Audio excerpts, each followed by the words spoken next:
Hey, it's Sammy for another episode of the I Do Music podcast, and our goal and our mission is to empower and educate musicians and artists worldwide. And on today's episode, we're talking to 10-time platinum songwriter and artist Big Zak, sharing stories of making hits with Jazzy and Show Enough Records, finding the balance in our lives, and consulting and managing new artists on the rise. Hey, it's Sammy, and you're tuned into another episode of the I Do Music podcast, and I'm sitting down with 10-time platinum songwriter and artist Big Zak. Sammy!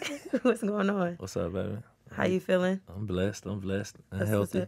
Healthy? Yeah. Yes? Yeah, Look great? I ate my Wheaties. You eat your Wheaties. Yeah, Listen, so you were responsible, for those that don't know who are listening, you're responsible for a lot of the records that we know and love from, still to this day, from like Goodies to working with Carrie Hilson, Lloyd, Jazzy, all these people. When I was looking at your discography, I was very impressed. And, as a younger person, I didn't really know who was behind these songs. Right. So could you, for those who are listening, can you recall like the very first time, I guess, you realized that music and songwriting was for you?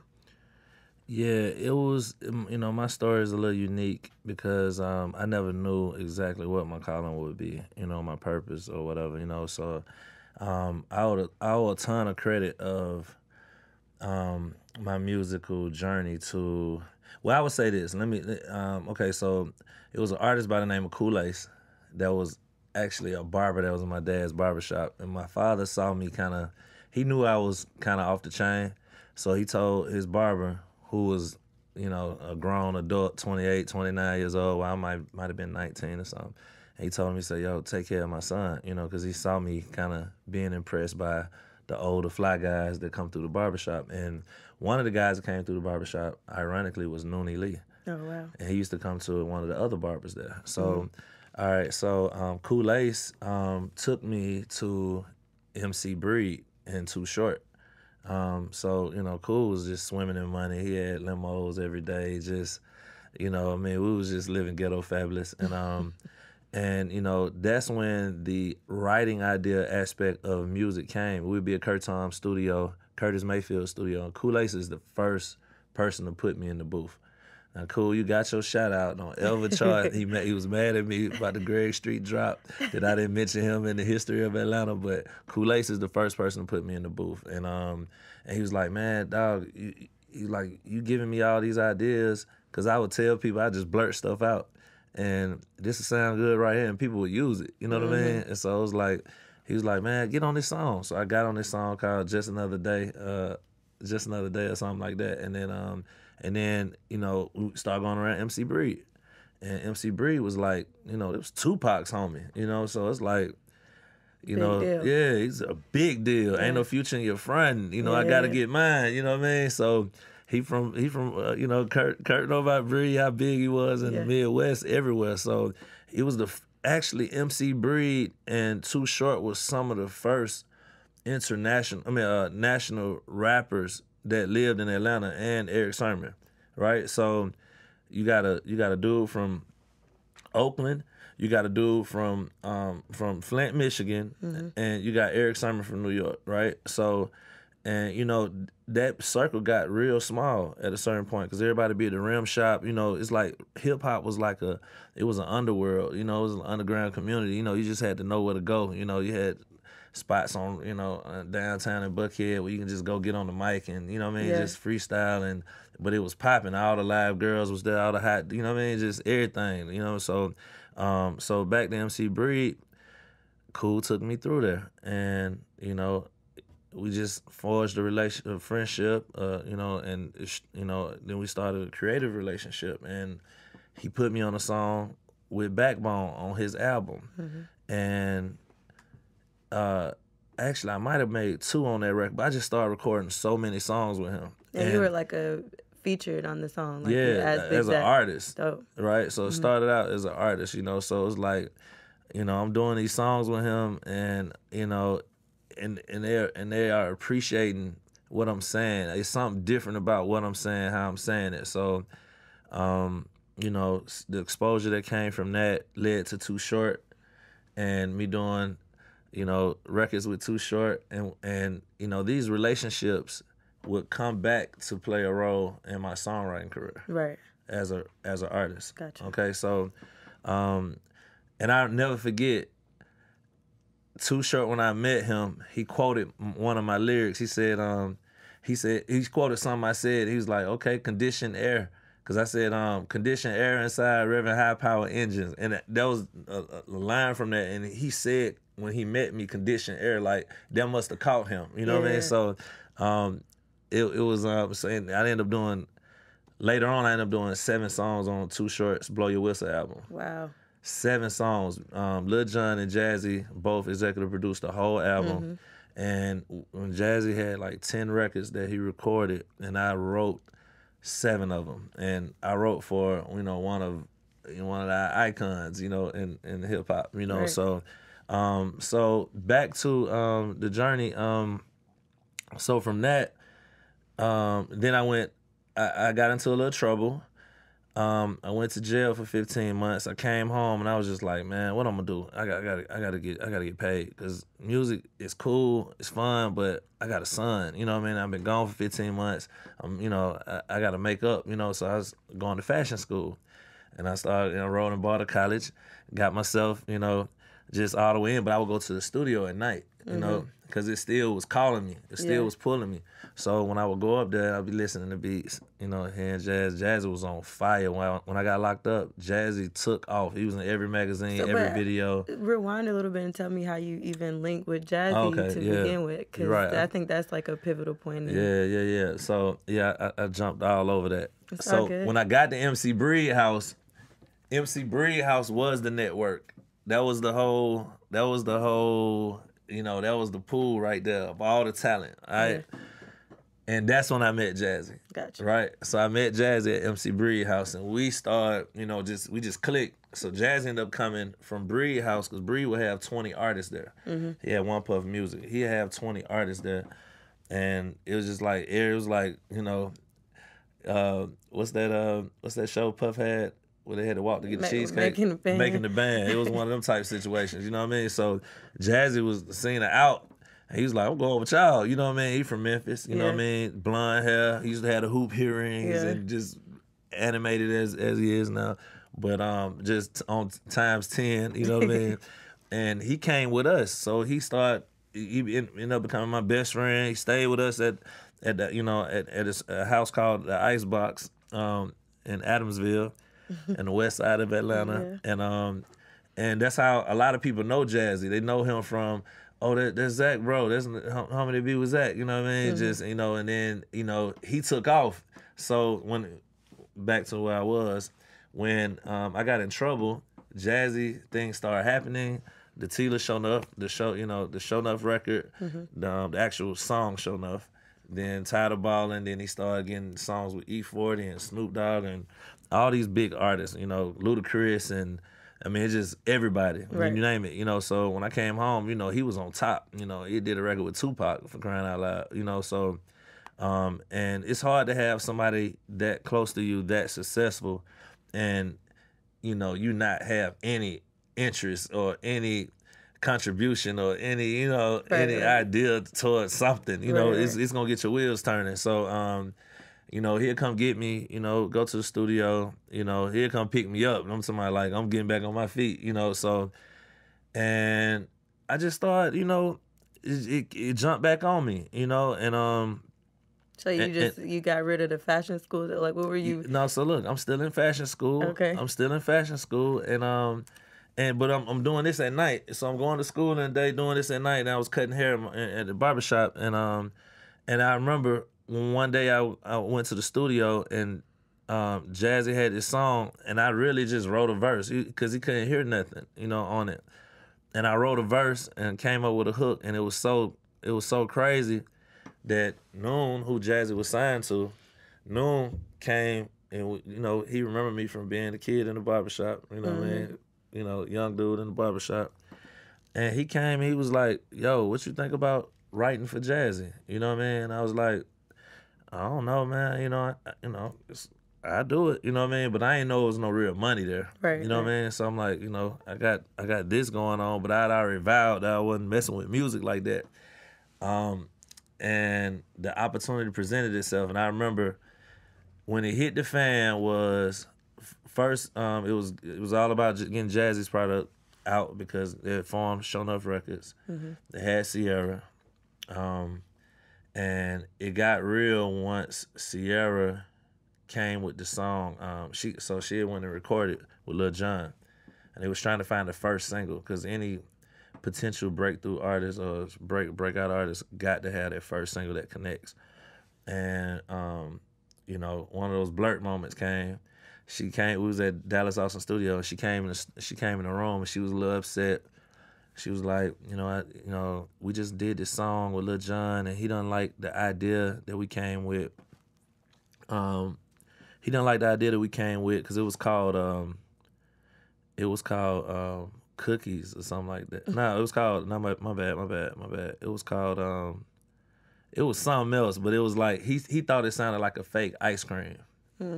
Right? No, it was Cookies. It was. I think it was something like Cookies or something like that. Right? And he was like, man, it sounded like a fake ice cream. Ice cream was milkshake. Milkshake, yeah. It was Khaleesi's big song at the time, right? And he was like, it sounded like a fake milkshake. You know what I mean? Like, y'all need to do something else. Sean Garrett, they spent all his money. And she was like, I know it's something there. So she bought it, and Jazz was like, let me hear it. Now, mind you, I'm just chilling. Like, I know Sierra, like, we wasn't really working together. So I'm just kind of chilling. I'm the fly on the wall pretty much. Right. And one of those blurt moments came, and I heard the melody, and it was like, and I just followed, I followed the beat pretty much, and I was like, I bet you, and I'm looking at her, and it's like, she's this young girl that's probably 18, 19. She was right at that age where you thought about plucking that flower, but you like, she might be too young, from an adult, you know what I mean? So, I might have been 27 or something at the time, I don't know, 28. But she was definitely, young, you know what I mean? Yeah. And that's where, it came from. I bet you want my goodies. No, you thought about it. It was just that simple, and got you all hot and bothered, and all that came. So but I was smart enough to follow protocol. I didn't just run up on her with it. Yeah. What was that protocol? What was your position? So this Jazzy's artist, right? I'm just kind of thinking about or being considered for my position, as Jazzy's writer, possibly creating a lane from him, because all big producers were putting out albums. Timbaland, Pharrell, you name it. Scott Storch even tried rapping. I don't know if you remember that. But yeah, so I ran it through Jazzy, so I waited till she, had kind of moved around, and they was talking, and I just remembered the melody, and then I went and told him, and he was like, oh, and he was like, Sierra, come here, and then he told her, right, and then and she liked it, and she went and recorded it, and that's the whole key. Like, wow. A lot of ideas get thrown out, and they could be the ideas that could change your life. Like, right. I still eat off of that. Right. I mean, literally, I still eat off of that. When those publishing and royalty sheets come in, and you see how thick they are, and that's how your funding comes, because every one of those pages represent a city, a country, somewhere where this song is being played, whether that's on a TV show in Asia. It's people still dancing to that. It's so what, like, publishing never dies once you get a smash record. That's what's up. So and that was the real start, and from that, it was like, I'm telling you, dominoes. And then Chris Hicks got on with Warner Chappell. He was Chris Hicks got on with Warner Chappell. He was also from Noontime, and he was like, "Yo, Zach, don't talk to nobody. I'm finna go get you a check." You know what I mean? And I only had 5% on goodies, and I got a 6-figure check. Wow. You know what I mean? So that changed. It's safe to say that's changed everything. You know, and it kept going. So from that, we found Jeezy. Yeah. Jeezy came, pulled up. Of course, Jazzy was such a draw. Jeezy came, bought a beat from Jazzy. Yeah. And when I heard him, Jazzy he usually lend he wouldn't green light anything street related unless I heard it and I approved it. You know what I mean? Yeah. Like at that time, so when I heard Jazzy, I was like, dog, That's it. this it. Yeah. This it.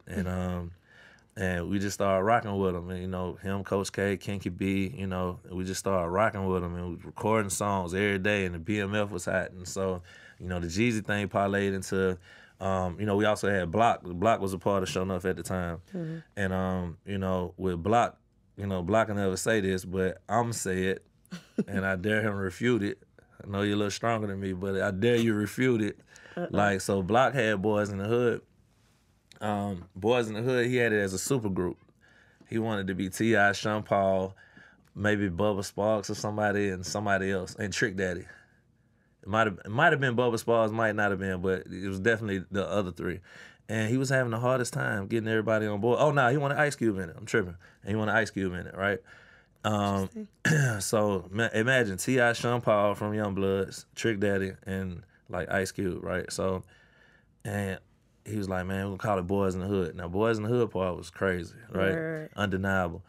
And I was like, Block, you keep running to these roadblocks because how you going to get all these people on the same page at the same time? Right. These are individual artists. Yeah, they fuck with you. Yeah, they'll give you some songs, but I don't know how you going to get all of them on the same page to do what it takes to, because it takes promo, it takes interviews, it takes, to develop work, this, to market the product. Right. You got to brand this product, and it takes all involvement. So Trick Daddy got a show for $25,000. Is he gonna come for this little project that he getting a piece of just so you can get on? Nah, it ain't that much love. You got to take care of him. So I was like, why don't you use these guys around? You know what I mean? And okay, if I could backtrack just a little bit. Sure. From Sierra. Jody Breeze was Jody Breeze came before Jeezy. Before we found after we already had Sierra, we found Jody Breeze at a talent show, and then we found Jeezy. I hear this often. I don't mean to interrupt you, but talent shows and because obviously showcases and things like that are still prominent, right? And people still go to showcases, but I feel like during this time, talent shows were a huge thing. Were y'all going to like high school talent shows? Was this just like that's something you frequented, like to people find would. talent? People would. It would be so. Anytime you got a machine that's moving, you have all kind of people trying to come, add on to the machine. Right, right. So Show Enough was the machine. It was a spinoff of Noontime. And so you have Jazzy the producer, Noon the manager, you know what I mean, and CEO. So, so we weren't hitting the shows, but people would hit the shows and bring them to us, Gotcha. So, and I'm gonna start this story fresh, so, when you edit it, it could be right. But, all right, so after Sierra, this dude named Squeak, who's Drummer Boy's manager, Squeak found Jody Breeze, and he was like, he found him in Griffin. And he went down to the talent show, seen him, and they was like, but he sounded like Tip. He was like going crazy, like rapping like the old T.I., the I'm Serious T.I., trap music T.I., you know what I mean? And that was that was a gift and a curse, but we still knew he was a talent. So he was such a fireball, like that he just needed some grooming, he just needed a little cultivation. So that I would say honestly, that sealed my deal on another level with Show Enough, because I was always a songwriter, but that was my selfish part. That was me. What I contributed to Show Enough was when I got in with Jody Breeze, and I made him, I helped make him the artist he is now. I taught him song structure. I taught him how to sit down and ride a beat, how to not rap the same way, not to predetermine how he was gonna rap before the beat. Like, you gotta listen to this beat, ride it slow. Sauce that shit up, you know what I mean? And actually go through with them, take after take, with Nico Solis and all them, take after take and be like, Jody, now, like, ride that shit out, man. You know what I mean? You're an instrument. Your voice is an instrument. Right, and made him understand how songwriting works, you know what I mean? And how music works. And he caught on, and, he took it to the next level. But so that's what cemented me with Show Enough and got me in as a executive on the executive side with Show Enough. Just me being in, getting him to the point where he was, you know, marketable and shopping, you know, where we could shop him and put together a project where labels wanted to, you know, do business with us. Gotcha. And so when we got that big check, that was another 6-figure check for me. That's what's So up. like that happened in a period of 6 months. You know, both of those. I'll never forget. We did Jody's his demo in like 45 days, and I ain't see the sun for 40. The only sun I saw for 45 days was in the morning. Wow. When we would go in that studio, we would be locked in. It felt like jail. It felt like jail, because when you're in jail, you don't get to see the sunlight. You know what I mean? Unless, you know, in prison or something. But, I mean, if you're in jail, in a facility, like, you're just in there with manufactured air and conditioned, you know what I mean? Conditioned air. Conditioned air. But, yeah, so, you know, it felt like that, though. It was crazy. I mean, better food, you know, your clothes, but it felt like jail, because every day you was in there. So we came out, though. We came out pressure bust pipes or make diamonds. We came out with a diamond, and we went and got that bag. So then, you know, the Jazzy move came. And, you know, like I said, back to the boys in the hood. So Block got all these artists right here.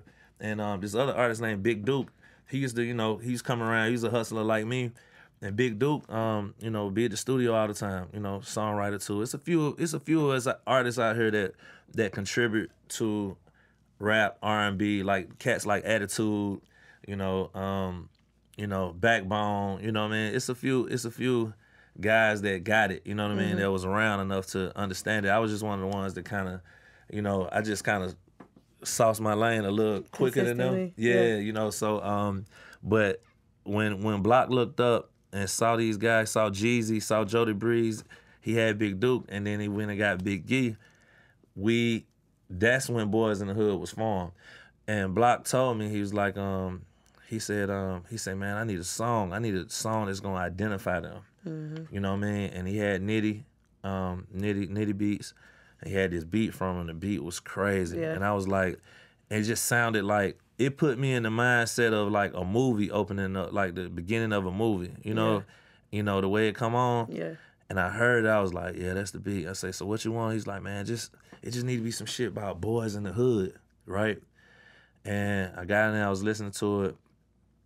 And I don't know if y'all remember this song.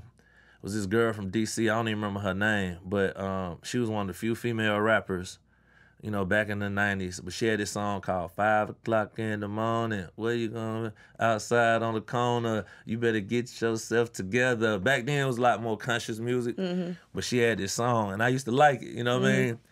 And that's when it's some boys in the hood sell anything for profit. Yeah. 5 in the morning on the corner clocking. It was the mindset of her little brother that she was talking to. It's like what he was saying back to her. The perception, yeah. I mean, like another perspective. That's dope. Yeah, it was that POV. You know, that point of view. So it's so you know, I got into his head, and that's where that came from. And then, you know, that's when that song was formed. Everybody laid their verse. The reason Big Gee wasn't on the song is because Big Gee didn't want to be in the group. He was going through what I went through. And everybody, whoever listening to this, you're going to consider, is this for you?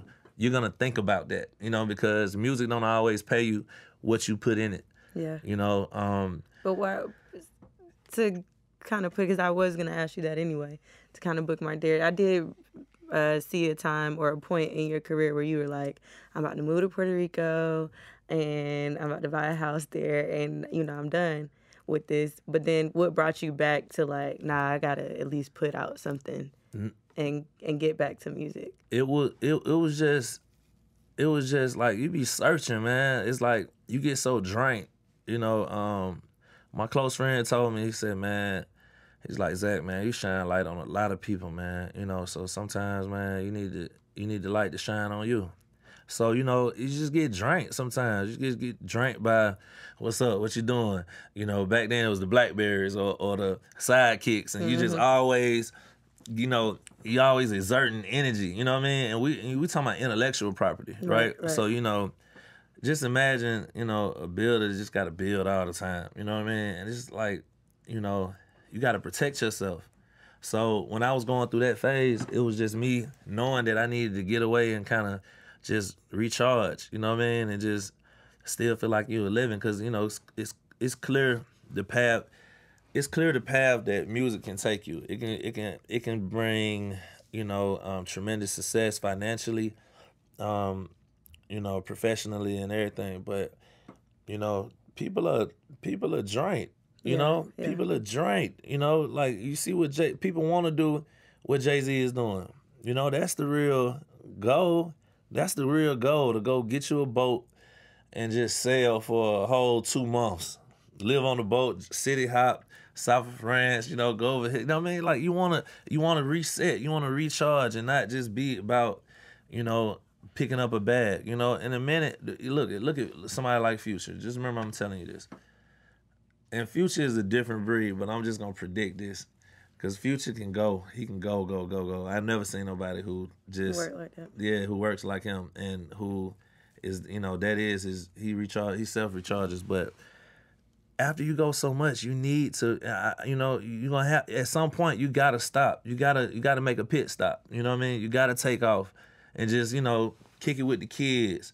You know, spend some time, make some of them birthdays, make some of them Father Day, you know, programs. You know what I mean? Right. You know, especially when you got children. You know, if you want to live a balanced life. You know what I mean? So that's what that was. That was me knowing that And for you, you have children, you have a wife, yeah. family. So how did you manage, or was it the recharging that helped you manage kind of live that balanced life? Right. Well. All right. So my first two kids were by my ex, and they came they came kind of before and as music was happening. Gotcha.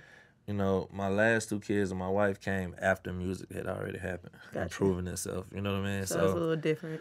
Yeah, different perspectives, but it still was like, you know, stuck in the middle of, you know, making sure, you know, I'm not missing anything and making sure I'm not, you know, allowing things to slip through the cracks. Because, you know, if you're too successful, you can fail in ways that, you know, that you can't control.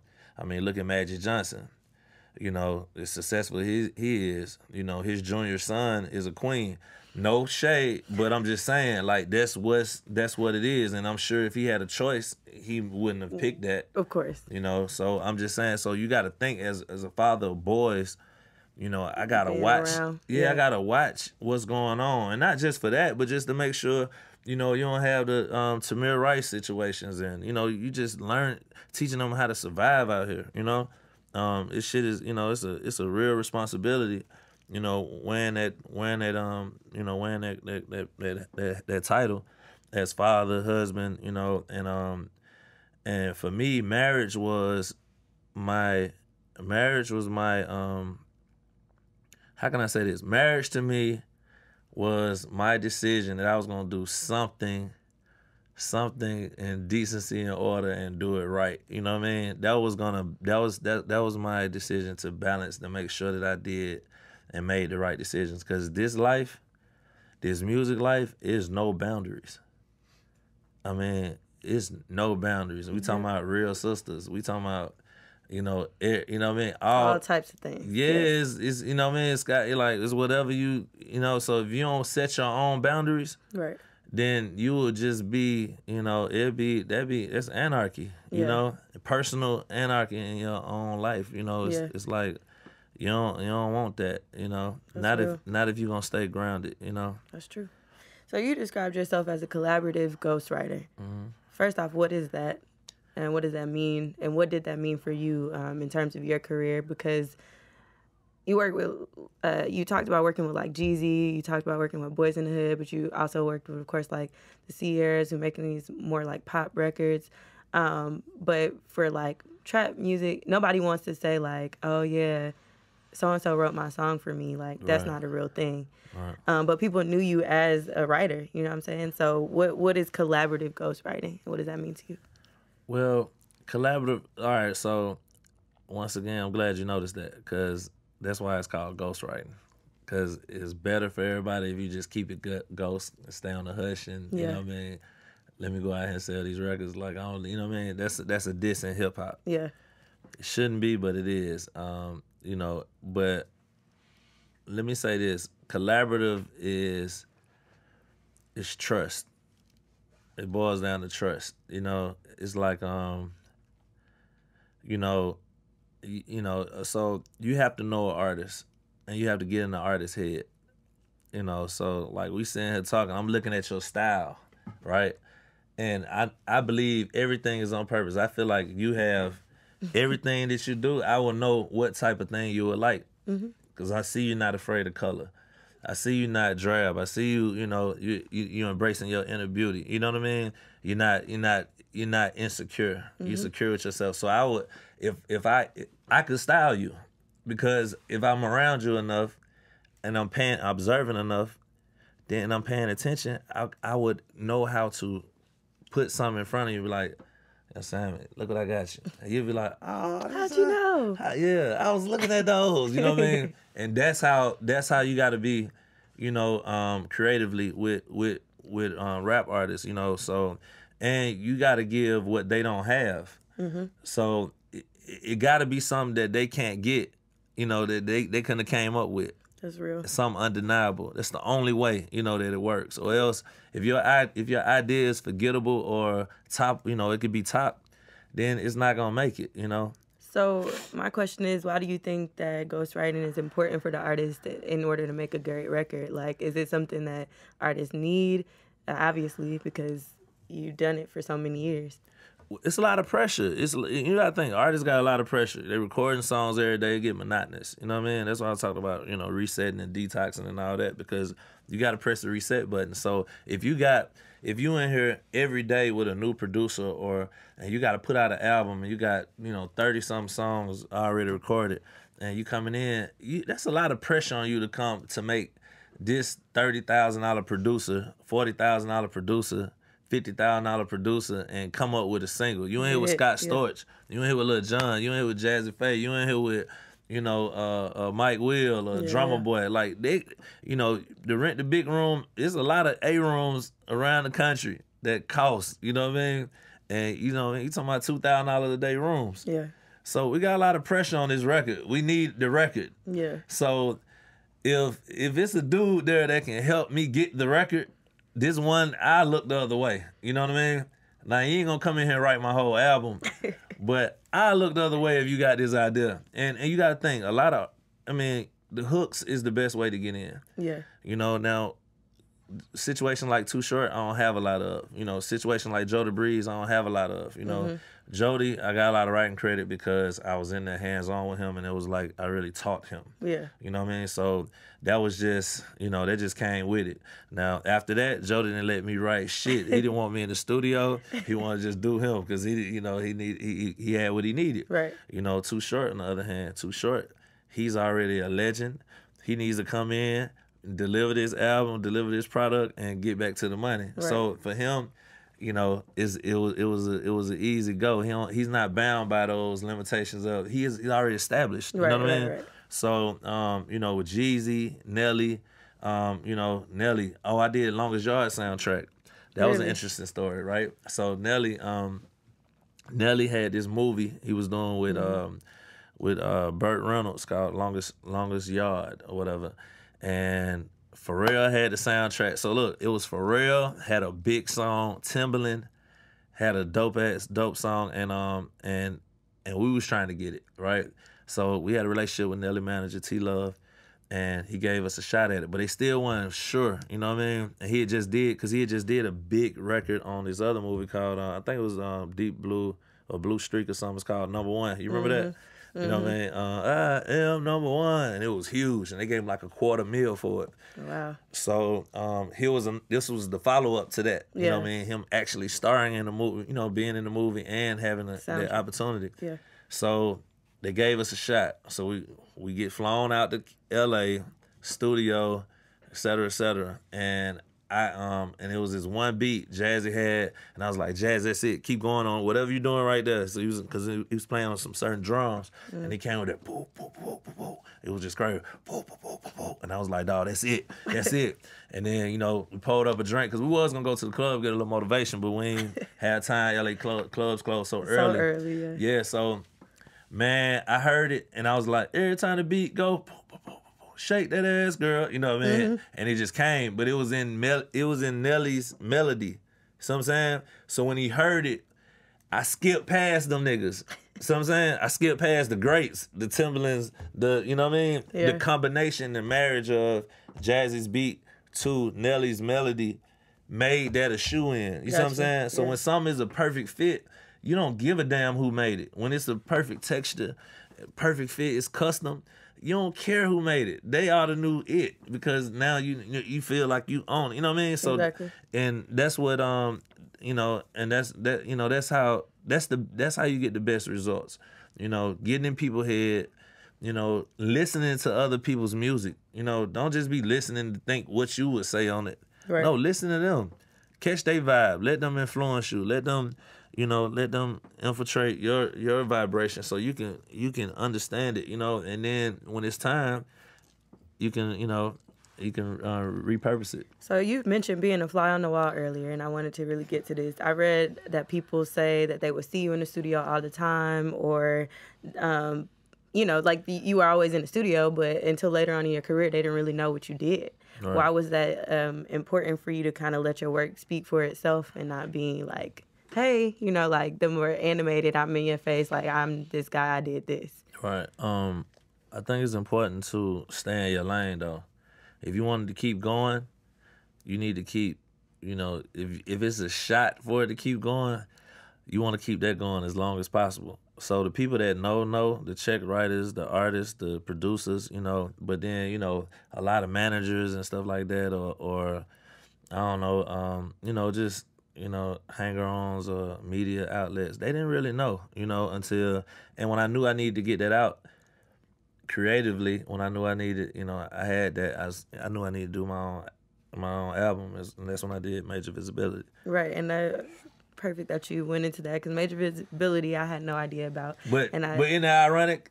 We just went from fly on the wall to Major Visibility. You see what I'm saying? Right. So it's like you got to find everything got to be on purpose. Yeah. So Major Visibility, let's talk about it, because you had a mixtape, Talk Your Shit, and then you had Major Visibility that came after, right? No, it came before. First. Yeah. Okay, so Major Visibility was hosted by like Greg Street and Chubby. And we didn't really talk about the fact that you... No, Chubby wasn't around then. This was 05, right? This was CD before YouTube. But Greg hosted that, no? Greg hosted it, yeah. It was just Greg. Yeah, it was just Greg. But we didn't even talk about the fact that you were like, you made his theme song, like the song that we always hear at 6 o'clock. That was the first song on there. Yeah, we didn't even get to that though, but that's an important staple in Atlanta culture, in radio culture in general for Greg, right. Especially like we know all the words to that. You talking about Atlanta history. Right. That was a big deal. You were kind of like you were a part of creating like this swag movement for Atlanta before there was a swag movement, I think. Thank you. Why was that important? Why was that significant to do Major Visibility, to do Greg's theme song, like, you know, all these things that you were doing? A lot of people didn't even really know. A lot of people now don't know, because I didn't know. And I was just like, wow, I didn't know this was. Like, it's cool to know. But it's dope to discover stuff, you know what I mean? But, all right, so Street was coming back to Atlanta. Street used to work at Atlanta Music Radio back in the day, and then he went to Dallas for, I think, 5 years, 2 years. Okay, so that would seem like eternity too, by the way, because he was such a staple. Mm-hmm. You know, imagine him being gone now for a couple of years. I know, it'd feel weird, right? So he was coming back, and it was like he was making his rounds, you know. And you know, if you know Street, you know Street gonna, like, he don't drink, he don't smoke. This music is his high. You know, sneakers. You know, creating culture. Cars, bikes. That's his high. Mm-hmm. So. Excuse me. So Street was like, you know, collecting songs. He was, you know, building his show up, you know. Mm-hmm. So he was like, Zach, man, I need a song, man. I need a drop. You know what I mean? Like, hook me over the drop. I'm like, all right, Street, let me think about it. You know what I mean? Like, you know, I said, I got you. And I was in artist mode.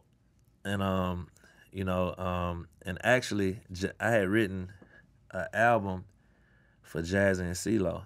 Oh, wow. Yeah, I did. I think I did read that, too. Yeah, so I brought CeeLo in, and we bumped into him in Miami. They were leaving. We were coming, and we were going to the studio. And asked him to switch his flight up. CeeLo, my childhood friend. Yeah. You know, I known him since 7 years old, but he always had, him and Jazzy had this kind of, you know, this cordial kind of, you know. Were the best? Huh? Where you go to high school? I went to Tri-City. Tri-Cities. Yeah. Okay. Right. Yeah, so, you know, they had this little, you know, this kind of like, you know, respect for each other creatively. If you think about that era, they were the two go-to guys for singing hooks on street music, period. You know what I mean?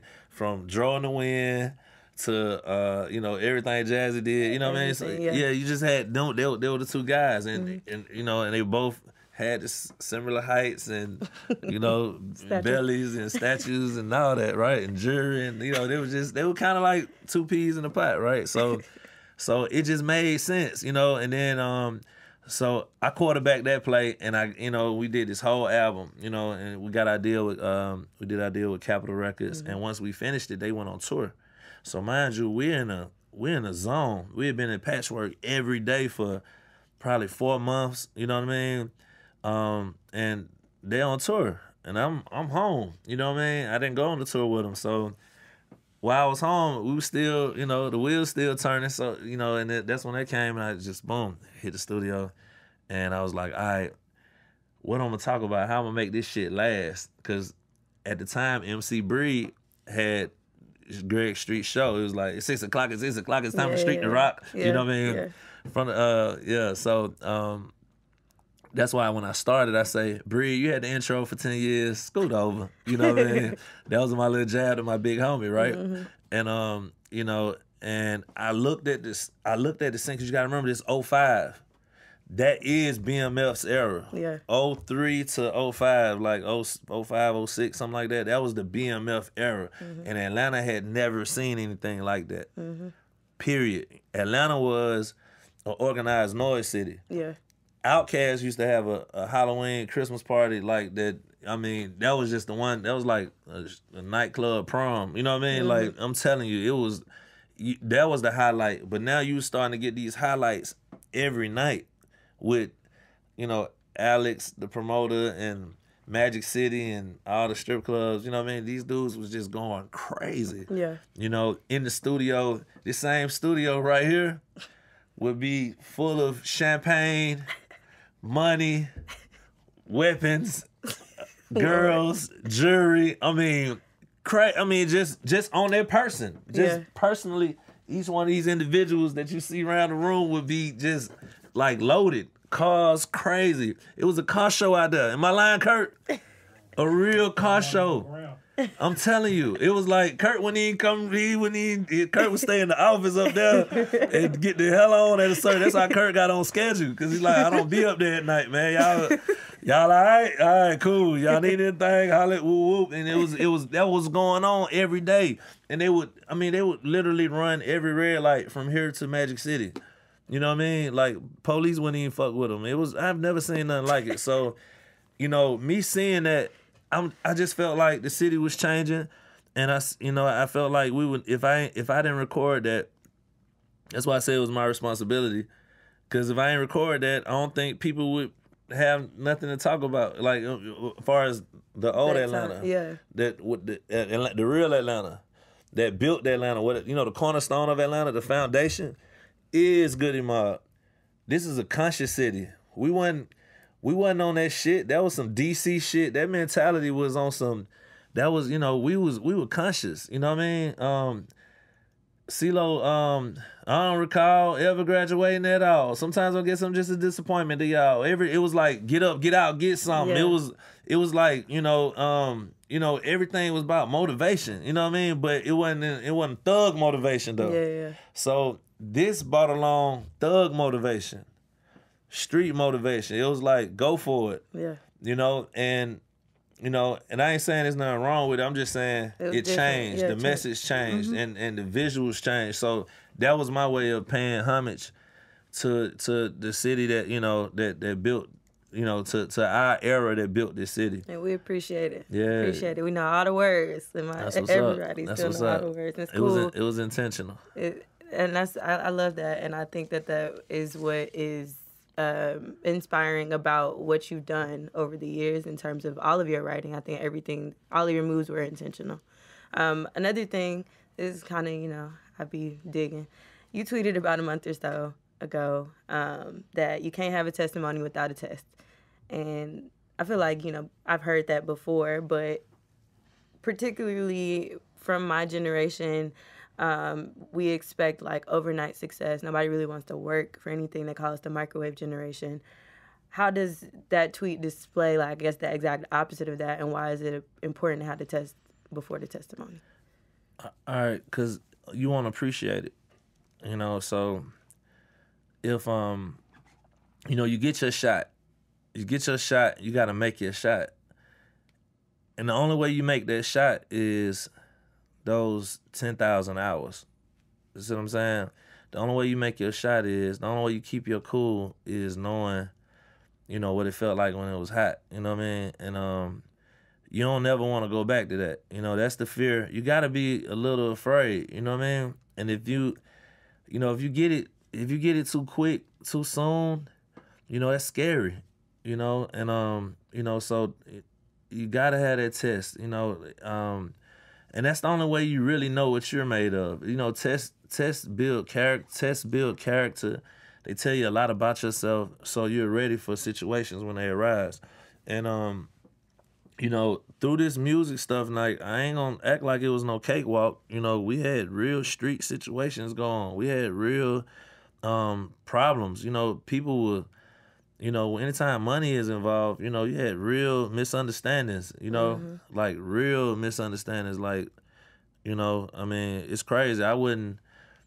Things you could never imagine, right? But, you have to get through them. You have to get through. You got to keep pushing, and you got to be smart about your movements. You can't let, your emotions overrule the situation. You got to have a vision, So that's, to me, the test is what connects I think the test connects your journey when it's time. When the time is right, you know who to go get. Where to go, what to go do. This producer is dope. This mixer is dope. My man, I got a favor over here. I can do this, do that, because now, and then his lights, camera, action. But it's looking like you had this blueprint all along. No, this blueprint came from the struggle. You know what I mean? So that's why I believe. I believe everybody, and it's back to what I was saying about, music trying you, and music, it's going to be a time when you're going to question yourself, is this what I'm supposed to be doing? Right. Because, people don't pass the test. You ever see that meme where you got the miner and he's like digging, he's right there, and he just quit. Gave up, yeah. He gave up, but, he couldn't see that right on the other side of that wall was almost there. He was almost there, you know what I mean? And you got to tell yourself that every day, when you're pushing for this, you know what I mean? It's like that, and a lot of people fall to the wayside. A lot of people. I mean, you gotta remember, this is probably the biggest, most, because it's no. All right, name a profession where you can make hundreds of thousands or millions of dollars a year that you don't need any formal education, you don't need any training, any formal training, any certification. You can't name it. So it's so many people. The entry of it's so many people entering music from every other profession because everybody likes it. Right. You know what I mean? Football. You could love football. You could love basketball. But it's going to be a time where you get to a game and you're going to be around some giants and you're going to be like, okay, this ain't for me. Right. Or you're going to get on that field at a combine with some of these guys running 4.240s and they're going to, you know what I mean? Or you get in a situation and the dude knock your head off, you're going to be like, okay, this ain't for me. Yeah. Right? What's that for music? You know what I mean? So if you, it's a lot of people. It's a lot of people that come in and they're not really ready to be tested. Yeah. Their passion isn't that deep. Y'all was just trying to hit a lick. Y'all just like how it looks. You know what I mean? Who don't like how it looks? You know what I mean? People see Gucci. People see Gucci now, but don't know the Gucci then. You know what I mean? The Gucci then, he went through a lot of shit. Mm-hmm. You know what I mean? I'm just being real. Like, Gucci went through a lot of shit, a lot of closed doors in his face. You know what I mean? A lot of personal demons. You got to balance that shit out. You know what I mean? Or make the right decisions. Gucci the biggest he ever been in his life. Yeah. Right now. Everything making sense, right? Yeah. Why is that? Because he's centered. Balance. He's been tested. You know what I mean? And now he can tell his testimony. You can see his testimony. You know what I mean? That's true. Meanwhile, it's guys that while he was gone, that he might have had problems with, that he has surpassed now. Just as far as relevance is concerned, as far as impact, I mean, before Gucci is responsible for 50% of music going on right now. And I ain't just talking about artists. I'm talking about CEOs. I'm talking about directors. I'm talking about producers. You know what I mean? And plus artists. Yeah. You know, they all come from under that. So, you know, now he's able to reap the benefits of the offspring of the people that he put in place. It's dope. You know, and that's to me, those are stories I see. I personally know Gucci. You know what I mean? Actually, I got a real candid of him sleeping right there in that chair.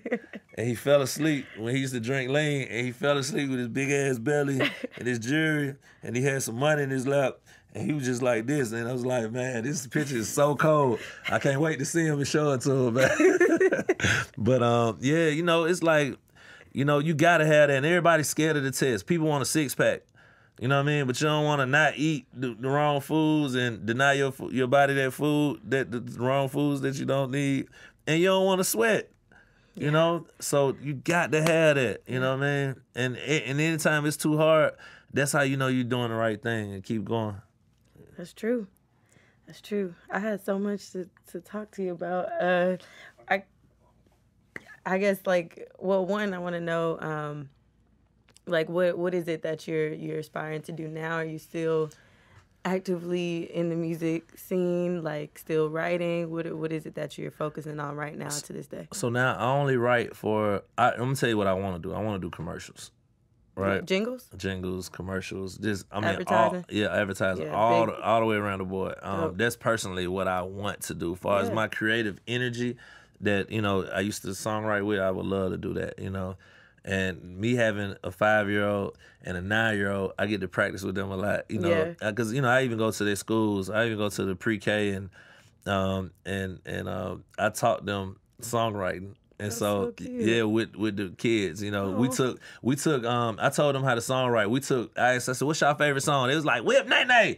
So I was like, all right, how did melody go? And it was like dun dun dun dun dun. I said, okay, let's take some new words and put to that. So we came up with I zip my lips, then I pray, because it's a Christian school. Oh, that's so you know, and we did that, and they was like, and so that inspired them. I know that planted a seed in them. So now my son when I come home, you know, he's waiting up to tell me the new melody he came up with. Oh. And then we come up, I think the last one we did was I got a wood chip in my shoe. I got a wood chip in my shoe. We just had these little jingles that we play with, but I understand where that goes, right? So that's, you know, it's fun with them, but it evolves into something else later. Yeah. And but so I also started consulting and management.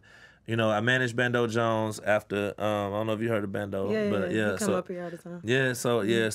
I managed Bando Jones section. We did a 40 city tour, you know, got up to number 12 on the charts, you know, and situations got different, with the label.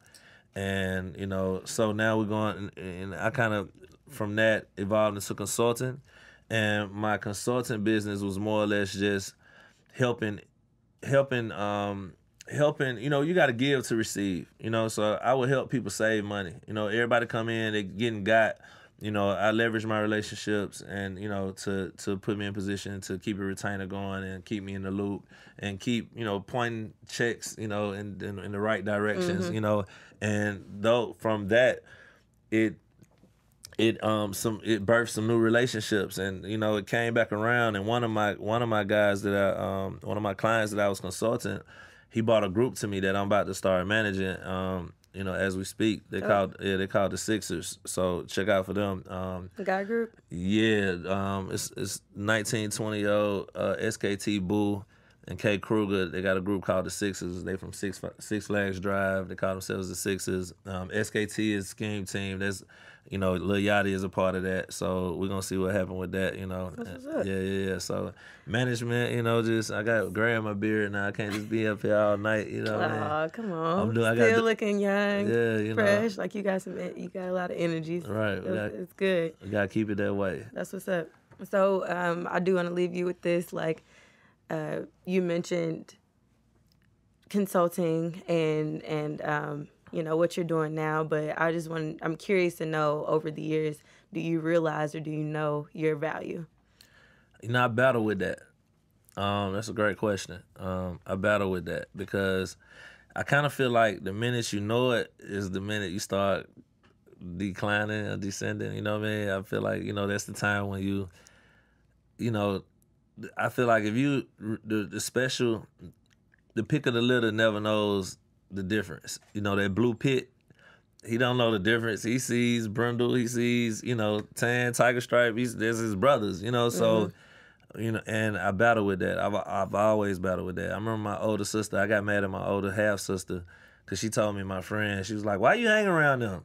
They not your peers. They not on your level. I'm like, what are you talking about? Like, I stopped talking to her for like a couple years. Oh, wow. You know, but, you know, and I never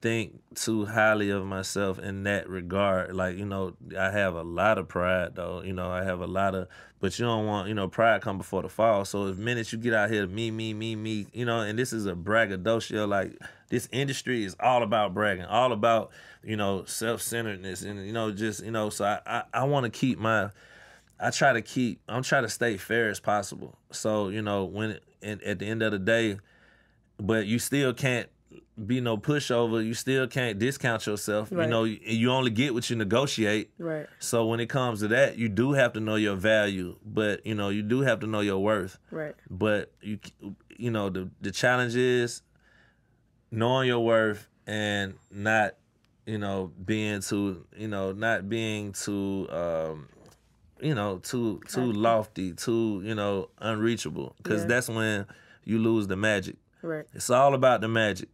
When I win, people are so happy for me. You don't understand, like, it be on another level. People, like, you know, even when people, I mean, you know, you'd be surprised how many people have called me about their Greg Street drop.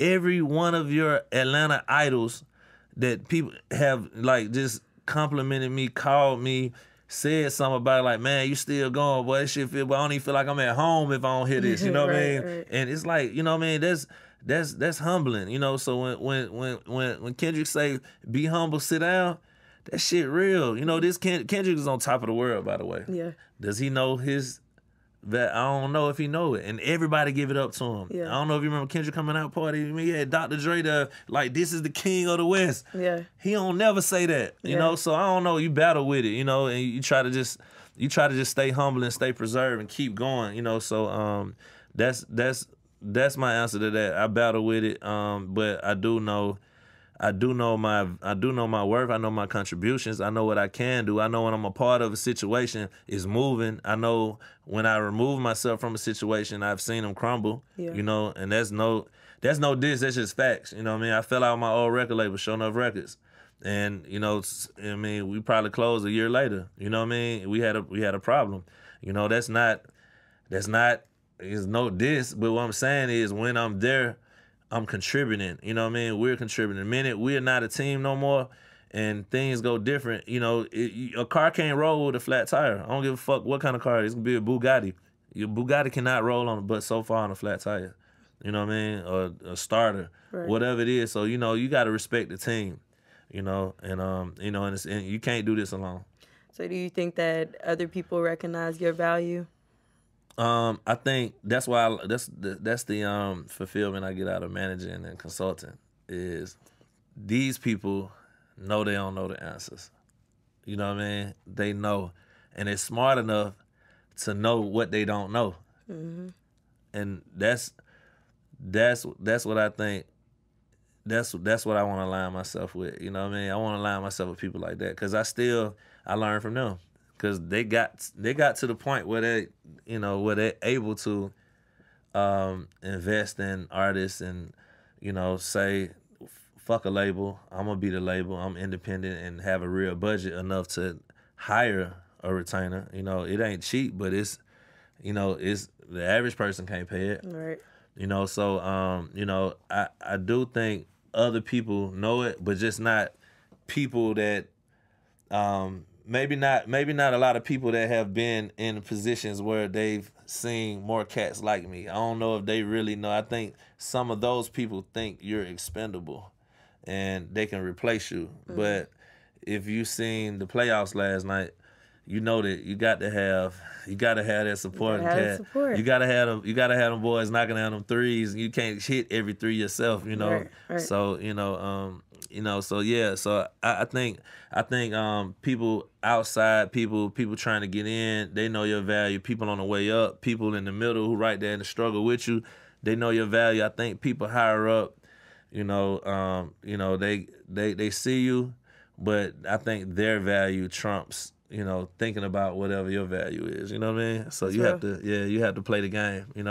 That's real. I hope that answered it. It did, and you gave us a lot of insight on everything. Real wise. Thank you. Real wise. I appreciate you sitting down with us. And is there anything else you want to share? Any new projects that you have coming out for any of your artists that you've been working on, or we got to sit back and just wait on? Yeah, nah. This Sixers project, I'm excited about it because they make me feel old. When I hear these little dudes, like, they make me feel how we used to make our older brothers and aunts and uncles feel. You know what I mean? They do all the, it's just so cool, this shit, man. This shit crazy. But these little cats, man, they haven't even been rapping but a year. And they just out the gate with it. Like, so I'm really excited and eager to hear what they do. Like I said, we just finished 2 videos. I'm getting out, rallying up the troops and, trying to, just get them developed and, get them on out here, So Sixers. Hopefully, the Sixers, hopefully that works. And then, it's a few cats I got my eye on, but I need something to work. I'm the kind of guy, you need your main thing to be your main thing. You know what I mean? Right. And, hopefully, this brilliant ass album we put together with Bando finds its way back out, and I mean, I don't know, I got a lot of seeds out there that, when I'm in this space, somebody could walk through the door right now and we got some unfinished business. So I got a lot of unfinished business out there that, I don't know which one gonna pop up and which one gonna, cream rise to the top. So we'll see, That's what's up. So where can they find you? If you're on social media or anything. Big Zak, ATL, BIGZAK, no C's. Big Zak ATL. I only really rock with Instagram, Facebook, Twitter. I love Twitter politically, Yeah, he got a lot of good gems on there. Yeah, he ain't been on there in a minute, but you got a lot of good gems on there. Cause I'm on there, but I'm reading. You reading? That's my read. I get a lot of reading on Twitter. It's it keeps me in the loop, but mostly though Instagram. I try to just keep positive vibrations out there, cause everybody fronting. And everybody, just talking about the wrong shit. You know what I mean? What car you drive? Like, it's the dumbest shit ever. I don't want you to know what car I'm in. Like, you know what I mean? I don't care what it is. I ain't even be standing. You see me, you know where I'm at. Yeah. You know what I mean? I might wanna be somewhere where I don't want you to know where I'm at. I mean, you see dudes tag numbers on there. Like, it's crazy